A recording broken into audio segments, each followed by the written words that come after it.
Canine Detection Collaborative. We bring the conversation straight to you. Training tips and helpful hints you'll actually use. Real insights from real experts with a side of laughs. Canine Detection Collaborative is where it's at. It all comes down to just one thing, helping our dogs be the best they can be. Canine Detection Collaborative. Hey guys, it's Stacy Barnett from Canine Detection Collaborative, and this is going to be a great podcast. So I'm here with my co-host, Greubel. Hello. And we are doing, I guess this is our first podcast as a duo. Instead of a trio. So we're going to be kind of like adapting a little bit, but I think you guys know us pretty well in the fact that, you know what, talking is kind of what we do. Yeah, it's kind of what we do. It's not a challenge. No. Not anticipating any issues. And we're still going to definitely have a lot of laughs and a lot of deep conversations and kind of hopefully get your brains going and that kind of thing. So Robin and I we were talking on the phone the other day and which I'm sure should not shock people. Yeah, exactly. It happens like several times a day. And always, whenever I call Robin, she goes, hello. Hello. Hello. So we were talking about generalization and realized this is going to be a great podcast topic. So this is like generalization in general. So we're going to be talking about all kinds of generalization in this podcast topic. And I'm super stoked about this topic because my brain started one way, Robin started going another way. And then we talked about it in like 5 different other contexts. Ways. Yes.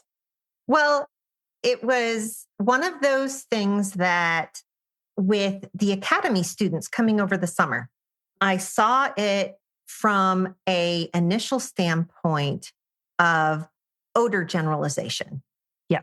Right. And with the explosives, narcotics, cadaver dogs, it turns into a big issue because our dogs don't generalize well.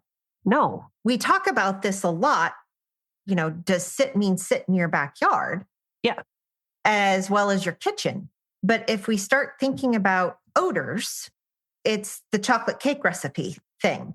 And for those of you who may not listen, I typically referred to this for explosives dog handlers.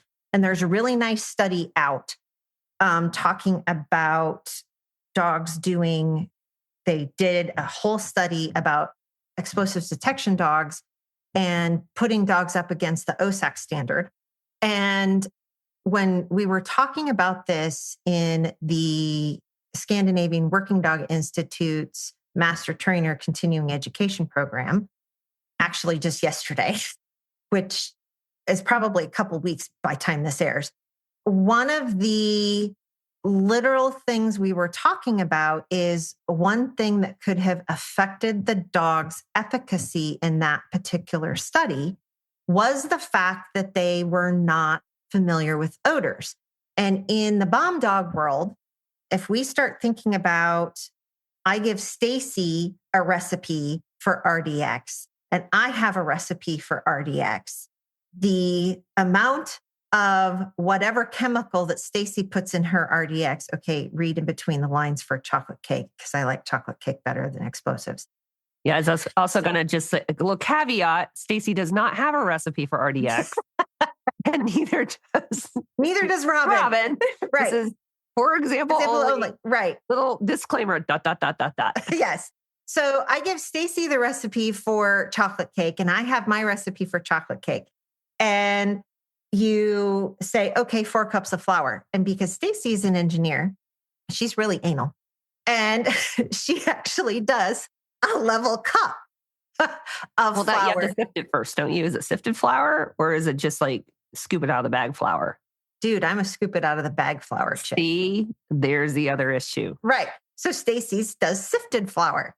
Maybe. I don't bake, but right. Whatever. Right. And so And then you start multiplying that by the sugar. And when I pour my vanilla in, I pour it over the top of the bowl. So when some of it spills over the side of the teaspoon, it goes into the cake. And then it just tastes better. And then it just tastes, yes. And so you have all of those discrepancies in the recipes. And that actually constitutes, we would both agree that they're lovely chocolate cakes, but the dogs, because they're brilliant, say, no, this one has more vanilla than the other one. So we start thinking about that for our explosives dogs. And the RDX I have might be different chemical wise than the RDX on the West Coast or the East Coast. And it also goes over to our narcotics. Our narcotics that are split with stuff in Iowa are probably different than what they split stuff with in Texas. So we have to generalize all those odors. And it was interesting when the handlers would come for the academy, we basically have to go through a repairing process for them to be able to use some of my training aids. And it became a strategy as students were here for their 5 to 10 days is how do we get them paired to sources on day 1 so that by day 5, those sources could be set out and be set as difficult scent theory problems. And we knew that the problem wasn't generalization of odor. So then it also goes into availability of certain odors to train on. Correct. Right. So from your explosives, right, I think you had mentioned to me, it's like there was, I think you said a better performance with like black powder, right? Smoke with black powder, right? But black powder is readily available. You can go buy black powder and it's not necessarily super controlled. Right. Joe Schmo Public can't get RDX. Thankfully. Thankfully. Or some of the high, I can't get Semtex. So you end up using some of the odor soaks, right? Or the absorption aids to be able to mimic that. And then we know from the episode with Lauren DeGrief, sometimes your absorption aids only like certain chemicals. And so you have to be able to use, some days you use the cotton absorption, then you use get scent tubes, then you use rags or whatever you have going on. And I guess this is my go out and train with as many people as possible. Yep. To get on their aids. Yeah. And I mean, from an HR perspective, you have kind of a similar situation, right? If you take a look at the different teams and what kinds of training aids they may have available to them. Not everybody has Robin's freezer. Right. Zers, freezer. Yes. The last time I was over there, you have 2 freezers. Yes. So, and then you're looking at rate of decomps and that kind of thing. Like, how are the training aids like super old? Or is everything that you're training off of dry? Yeah, dry, because that's what's probably easy to transport. Right. Or is it all in late stage decomp and you don't have anything that's fresh? Well, and it was interesting because as I'm out doing certifying official stuff, I have to be really, really conscious about which training aids I take with me because I do have some really, really fresh source that depending on the experience of the dog, they may not have been exposed to fresh remains. And we especially need our disaster dogs being able to do that really fresh remain stuff. And so it's interesting when we start keeping track of when does that flip over? And I think we've talked about that. But getting access to those fresh remains. And I know in my cadaver dog's career, and I did this with narcotics and explosives as well, and I'm still doing it with Flash for firearms, is I need to be out working everything that I had nothing to do with, right? Because they need to generalize. It's this version. And I think of it as, we've got a verb, which is our source, right? Whatever it is. Then I have future tense, past tense, plus adverbs, and then we have to use it in a sentence. That's a really great analogy. Yeah. And it's exhausting on behalf of a handler, and it really makes you step out. Yeah. And on the sports side, we have that in a smaller microcosm because even though the number of odors are fewer, with NACSW, they generally stick with certain suppliers. I know one of my students she had gotten some odor that she got from a supplier, and her dogs were reacting very differently to it. And I finally just said, either, like you've either got to kind of like almost repair it, right? Right.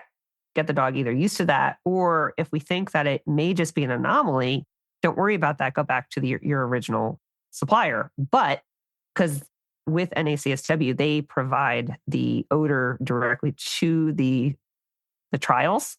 Okay. But if you look at AKC, that's not what happens. So with AKC, it's the judge prepares their own odor. And so whatever brand they may have, or even shelf life, like there's a shelf life to essential oil that, from my understanding, is 2 years. Huh. So if you have a judge and they use an older odor, that can make a difference. Or they use a different brand with, like maybe the quality is not the same, right? That can make a difference. And then we also know that how you prepare like an odor soak versus, which is generally like what you do with NACSW, right? Where the odor is more just exposed to the environment with that target odor and it absorbs onto the Q-tip, versus with AKC, they're applying the oil directly to the Q-tip. So you not only have the fact that one is a direct application, the other one is actually an odor soak, and the concentration is so extremely different even between those two organizations. Right.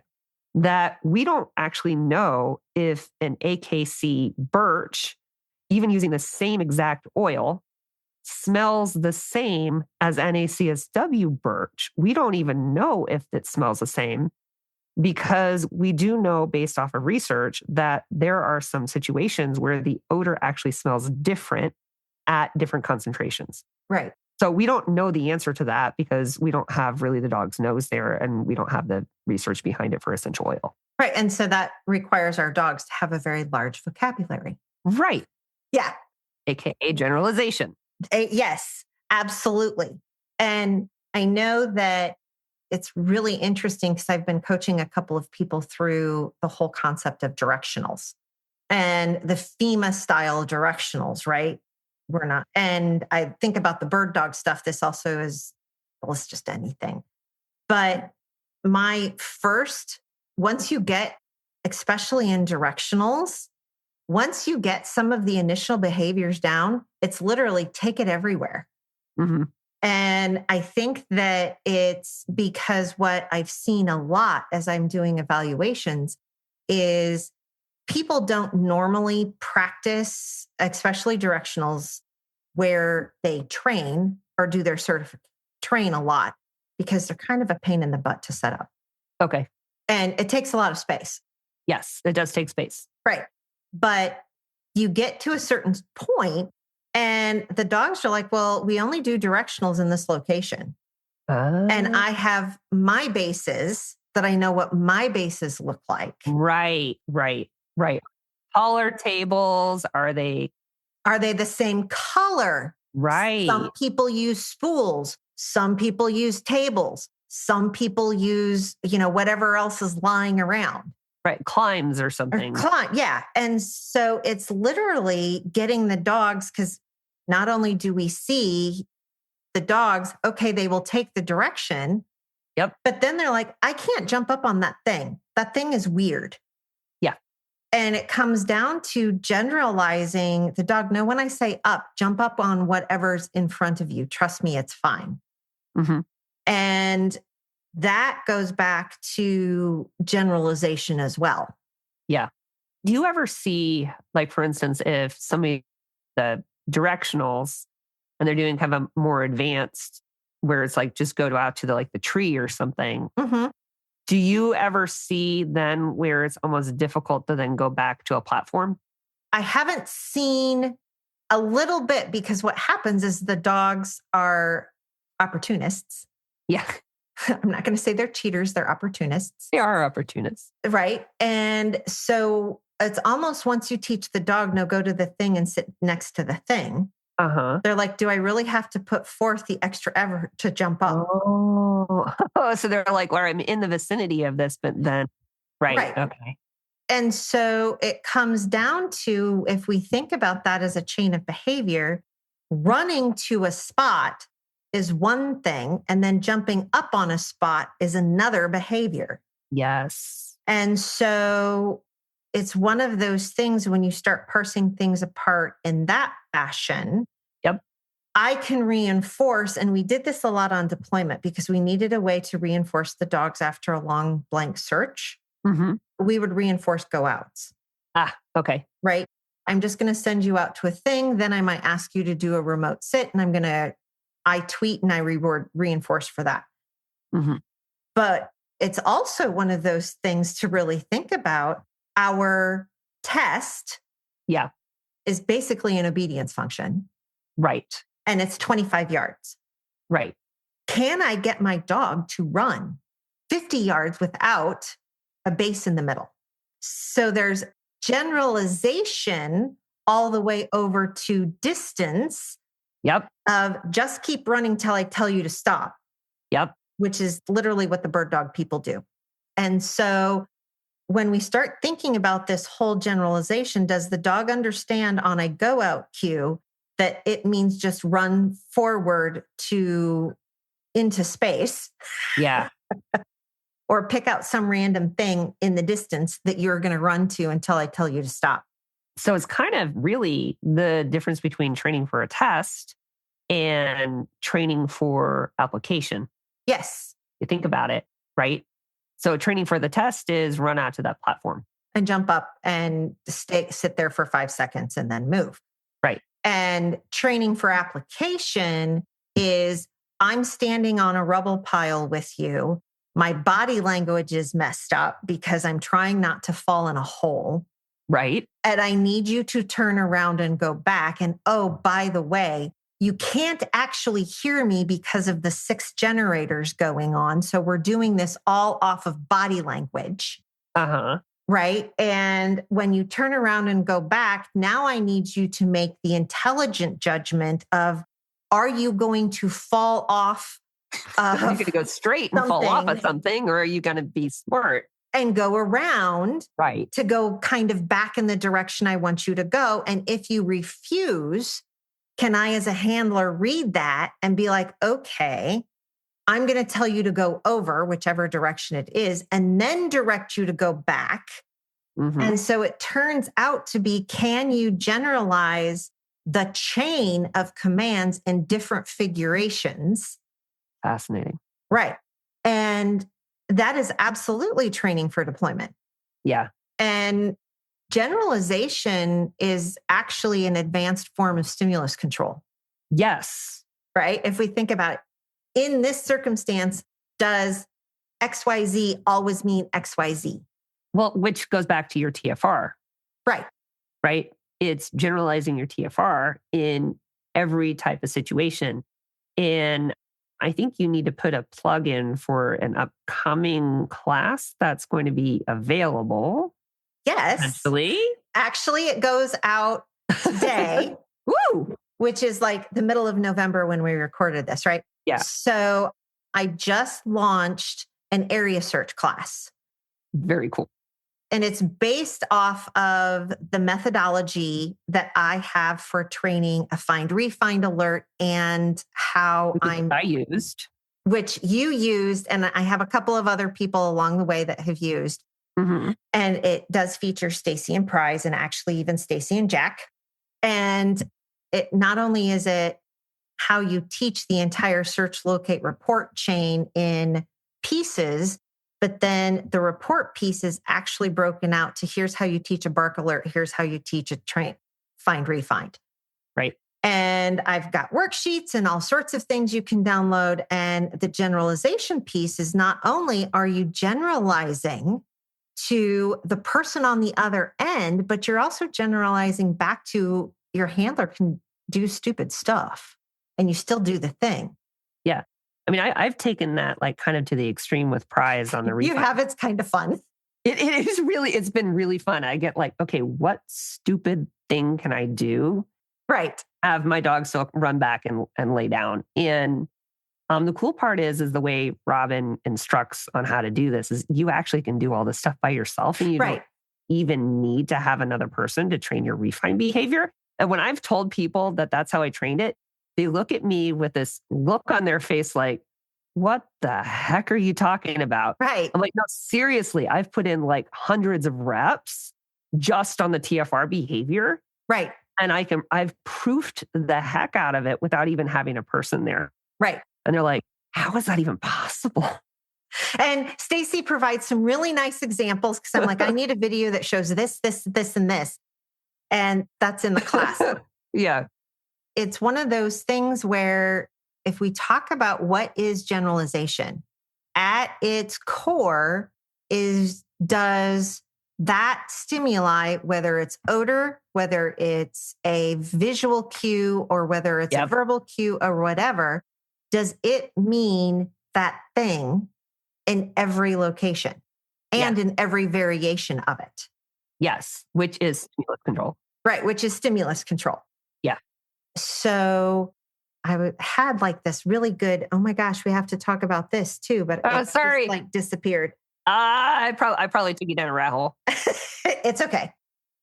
It'll come back. Yes, it will come back. It'll come back. And all of a sudden you go, hey, I got it. It's does your search cue mean go find the thing in every location? Yeah. All of the time. Right. And that's another form of generalization. It is, because especially, right, I'm going to build off of this, in the absence of odor. This is like you go out and you're doing, I mean, I do area search with my dogs, right? And on deployment, how many times am I actually going to be in the right sector at the right moment with the right information and the whatever, right? You're just... It's gambling with getting the right section for search dog stuff. Yeah. And even if you have the right information and there is actually a subject out there to look for, which sometimes doesn't happen, isn't actually the case. Right. And so most of the time your dog's working a blank area. And so you've got to be able to, or even then, even if there is a subject, sometimes the subject is so far away and your search area is so big, right? You're asking your dog to search and they're not in odor for quite a long time, if ever. Right. So the dog has to understand that search cue. And then let's take it to like the area search example of not only does it mean, okay, in my wilderness area that I usually train in with my team every weekend. Right. Right. Which is a context setting cue. Exactly. It's any setting I go into, whether I'm working around buildings, whether I'm working in the wilderness, whether it's at night, whether it's raining and sleeting, whether I've got the state cop coming along with me or something like that. Or if I've got other people kind of talking at me or radio stuff going on or all that kind of stuff. The dog has to know. You set the dog up, you ask the dog to search, they start searching. Right. And I think about this, we use a lot of context cues to help with that generalization and what we're doing, like vehicles. Yeah. Flair, I don't care what car it is. She is an eternal optimist. Does she just search it as she goes by any car? She does. No, dogs do that all the time. They're like, a car, let me sniff it. Yeah. And so, which tells us, okay, the dogs have learned that cars are a high likelihood target. Right. Right. And so that's a form of generalization. And it's one of those things when we go back and we think about how many people, no, get back to work. No, get back to work. No, get back to work. Yeah. That's just a part of your behavior chain if you use it a lot. Right. And now you're kind of nagging your dog. Mm-hmm. Right. Which I absolutely get, because on a certain aspect, we also have to be, because they're dogs. Yeah. Right. I mean, it happens. Search. Mm-hmm. Go back and do your thing. Yeah. But it should not have to be a constant thing. Now, I do know people who absolutely train with it's almost like a version of a keep going signal. If it works for you, continue to do it. Yeah. I'm not going to tell you. I know. Yeah. Yeah.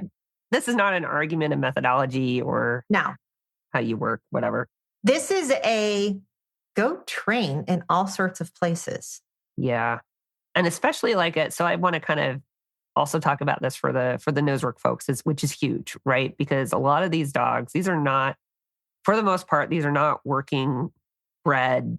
I mean, Although I will tell you that I've seen some of the nose work dogs that come to distraction camp and It's pretty intentional. amazing. I know. And I'm like, I know. holy cow. I know, right? And I mean, but I like literally as I teach, I'm working with every breed you can possibly imagine. There's a woman, she's been working with me for a while. She has this little Tibetan Spaniel Chihuahua cross or whatever. And he's amazing. And it's just kind of like, you People can't see my brain because it's what's just coming out in my eyeballs. I'm like, what's that look like? he's very cute. He's very, very cute. So, but it's the same type of deal so I'm working with all different kinds of breeds and stuff like that. And we see that in nose work, like every breed imaginable. There's a Chihuahua that's actually doing really well at Summit. He hasn't titled yet, but it is so cool to see him at trials. Like there's stuff that, yeah, I mean, it's super cool. It's just super cool. But, we're not necessarily talking about bringing out only these high drive dogs or whatever. And that's what I kind of just want to kind of note. Yes, there are a lot of those also in the sport, but there's also a lot of dogs that are not generally what you would consider like detection dogs. So these dogs, I'm always also talking about like why that generalization is really necessary. And it is just super cool to see really every kind of dog be able to, with that type of training and with that type of generalization training, especially if you're just starting out and you haven't done a lot of trialing, the biggest and most important piece of training you can do of novel areas. But because literally the way our competitions are structured is that the dogs are not able to see the search areas ahead of time. And you literally have just a couple seconds. Wow. You're at your start line. There's no acclimation. There's no waiting. There's no letting the dog kind of take a look around. Like literally, you go to the start line, which may just be an open door to some who knows what. Right. I have a video of Powder searching a 737, and we had to go up the stairs of the 737, had a couple seconds. Okay, search. I mean, the dog has to learn as soon as you give that search cue, no matter where you are, no matter whether or not there is odor in the area. Yeah, it's game on. Exactly. And we absolutely do get blank areas. Right. So we have to learn to teach that. And I just the reason why I threw out the different breeds is that it's not a function of drive level or function of, this is a function of pure generalization. Right. And as you were talking about the dogs being able to walk into any place and be like, okay, let's go. Yeah. I think about all of the generalization pieces I'm doing with my puppies. Mm-hmm. And it's not odor all of the time. No. It's if I give you a sit cue in the middle of a big box store and there's 500 people walking by. Yeah. Can you sit and hold it? Remember we were doing the stays and lows? I think in front of the Halloween decorations and all sorts of things. Yeah.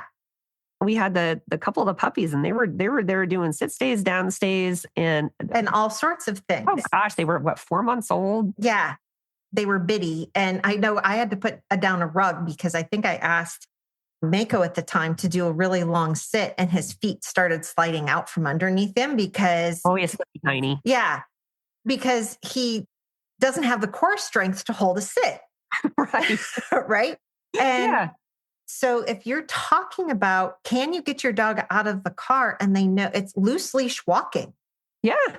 That's a generalization piece. Can your dog do loose leash walking? That thing. As loose leash walking. Yes, that. As a squirrel goes running by. Mine is the cats, right? Because the cats literally set out placards and be like, neener, neener for the dogs. Yeah. And that's what we spend a lot of time putting small pieces together. Because if we start talking about chains, Mm-hmm. each piece of the chain has to actually be solid before you can put all of it together. Yep. To be one big, long, generalized chain, which is what the detection chain is. Yes. As an example, I was so proud of Jack, right? So he was at his first team training this past weekend. And other than the fact that he did amazing, I was doing some toy hunting in the woods that he had never been in. And he was with people he had never seen. And he started to kind of work in the opposite direction toward, the parking area. And I'm like, this way. And he's like, yep, I know that word. And then for him to do that, and then I did a cap search. This is he's not on Odor yet, so it's just a cap. And there he is in the woods searching for a cap, and then gives us TFR. And then I took him into the parking lot, and he's not even 7 months old yet. And there he is in the middle of the parking area. We've got like 15 people under like an easy up, like just about 20 feet away, all talking because we had pouring rain all day. And there he is doing beautiful duration on his cap in the middle of the parking area. And another dog walks by on leash 10 feet away. And he's like, nope, this is it. Is it right? Because there's been so much generalization up until this point that even at that age, he understands this is the job. Right. Start to build that before, he's not on Odor yet. Right. And the thing that if you start thinking about what we're actually talking about is his behavior of staring at a cap is kind of like Belle's history of staring at a cap or any of my dogs, right? They have a significant reinforcement history for doing in the presence of this stimuli, this thing. And I see them all the time on Facebook.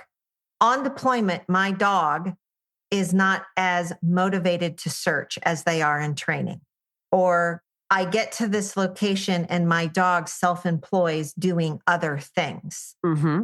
And there's a study out. I'll have to go see if I can find it. And I would post it in the comments. But back to explosives dogs. And why do we have a lot of explosives dog research? Because that's what the governments pay for, because those are kind of important, right? So we have a lot of things based on explosives dogs, not necessarily other types of dogs, but it's just follow the money. It's just, follow the money. And what it showed is basically you took the dogs and they went and did a roadside search on a particular location, and the dogs were just knocking it out. Boom, boom, boom, boom, boom. They found everything. Then they took hides and put them on a road that the dogs had never searched before, and the dogs missed a lot. Wow. Right.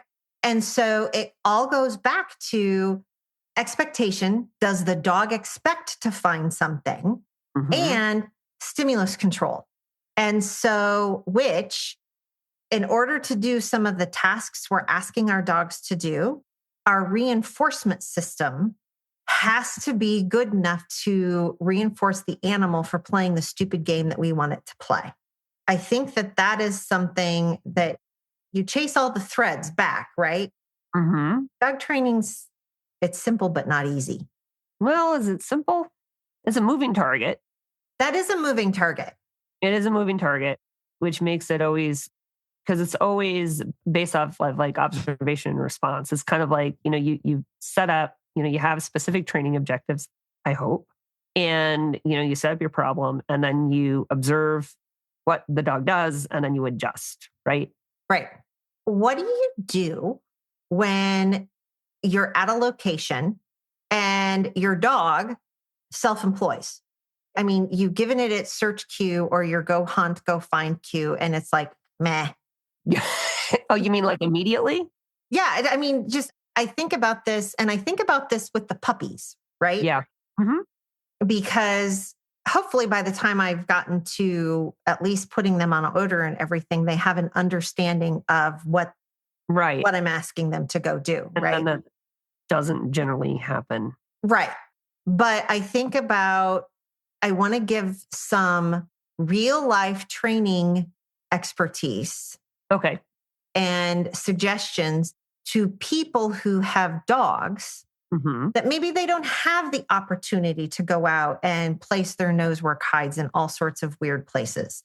Or they're running into this problem with their narcotics dog because as a handler, one of the most frustrating things is you show up somewhere and you give your dog the search cue and they turn and look at you basically like, that was some foreign language I don't understand. Okay. Yeah. Or they go out of the chute very lackluster.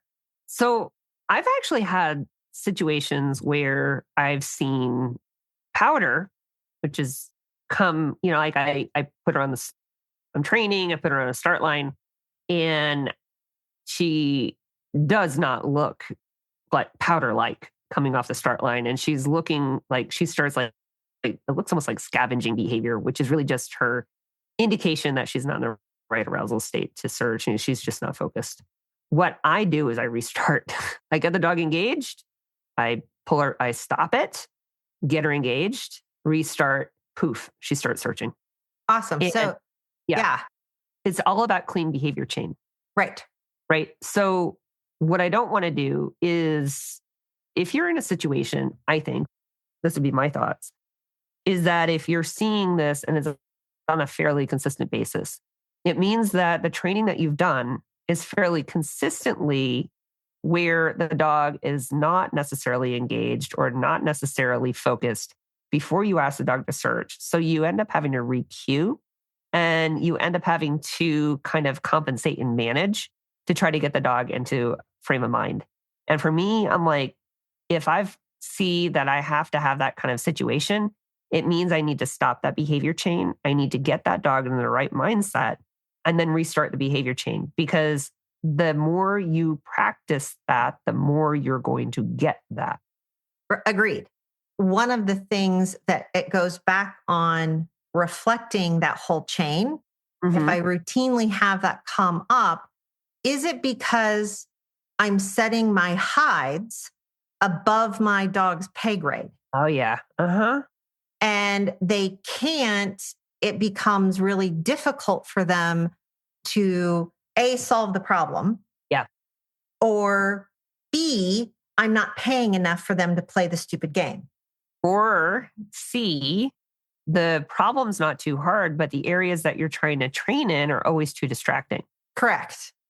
And we don't have the amount of reinforcement history on a clean chain. Yeah. One of the things to really think about, and I started talking about this with a couple of different people, when I'm doing a lot of stuff initially with my puppies, it is in our laboratory. It's fairly low distraction. Yeah.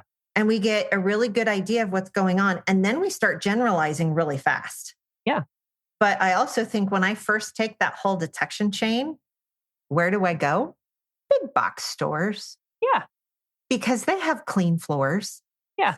That I don't have to worry about my puppy trying to scavenge stuff off of the floor. Right. So it comes back to when we start thinking, do you have a clean chain? Do you have a dog to begin with? If then is what's the pattern in your training that supports the dog not engaging? Right. Have you trained in lack of engagement? Which we've seen. Oh, yeah. And it happens. And dogs checking out. Right. Right. And what's the, like, if we think about a search and rescue type of typical training, you start with the very first dog. What kind of environment do they put that dog into initially? Typically, it's right out in the middle of the woods. Right. And what is the most distracting area for any dog? The middle of the woods. The middle of the woods. Right. Because there's lots of trail mix and lots of scents. Yes. And then it goes to the other end. You put them out in this highly distracting environment, often without a really good reinforcement system on the other end. Right. To be like, no, this pays more than trail mix. Yeah. And so that's something for people to really think about as they start setting out or selecting areas to go search in and to train in. And it's always fascinating to me that we watch the people throwing tennis balls at the dogs and dumping tennis balls all over the floor and whatever. And the dog will go search over the top of it. Well, the stationary tennis balls don't mean much to the dog. It's the ones that are bouncing and running away from them yes. that actually mean a lot.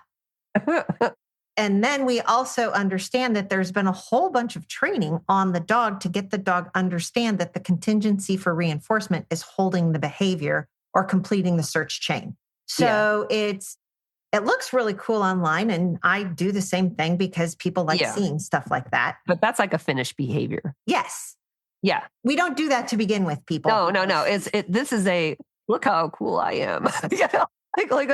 Look how cool this dog is. Yeah. And one of my cool things is I want to get Belle and Raven to the point where I can pet them while they're doing their sit and stare. Yeah. And that's a really cool thing. Is it applicable in my actual work? No. Right. But it's a keep going signal to tell the dog you're correct. And it means that they may generalize over to the fact that if I'm on a deployment and I'm doing this sit and stare and a bird happens to hit me in the head, not like that would actually happen, but who knows? You never know. Yeah. Or an 18-wheeler goes screaming by. That's likely. I will hold my trained final response because I have generalized it to mean all of these other things. Yeah. I mean, me doing jumping jacks to proof prizes refined. Is she likely to see me doing jumping jacks in the woods as she's running back telling me about? No, but you know what? Here's probably not. No, the one that I always challenge people to do is, can you look like you're on your back like a turtle? Oh, I've done that. Right. Because I'm like, I don't know how many holes I've fallen in. Oh, I found that one yesterday. Yeah. While out doing area search and I'm down on the ground because in some instances, it hurts and you're wearing a pack. Yes. And so you're on your back like a little turtle with all four limbs in the air. And can your dog still come back and do its trained final response? Yeah. Without you cueing it. Yeah. So that's one of my challenges for people, typically. Yeah. No, I was flanking yesterday and I stepped in a hole and I'm like, oh, ouch. Then I thought, like, but I don't think that's my bad ankle. And then I'm like, oh yes, it was. Darn it. I'm actually fine. I'm fine. But, it was just one of those where I was just like, really? Again. Okay, Stacy, takeaways. Takeaways. Oh my gosh. Yeah. Takeaways are that generalization is not necessarily what we always just think of as generalization. It's one of these things where you have to think about it in every single possible dimension. And it's kind of like, Robin talks about her green eggs and ham type of deal. Yeah. And it's just like, and even when we're talking about odor is not the same all the time. And the better and stronger your generalization is, the better and stronger your searching will be. Right. And Stacy brought up my whole concept of green eggs and ham. And if you see out on some of the canine census stuff, I have it's a little dog in a rowboat sitting on top of green eggs and ham. Because my visualization of it is that I have a progression because I love progression plans because I'm type A. And no, I know, right? And I can spin up from a can you do a sit to can you do a sit stay as I walk around the corner for a minute, really, really fast, all in one location, which is the equivalent of row your boat on a round, which is my thought process around and what I equate literally progression plans to is row your boat. And then green eggs and ham are, can you do it here? Can you do it there? Can you do it everywhere? And, the book, go read some Dr. Seuss. And so I combined those two concepts because especially for young dogs is being able to spin them up really fast to generalize those behaviors, I think is really key. So in general, we've been talking about generalization And with that, go train.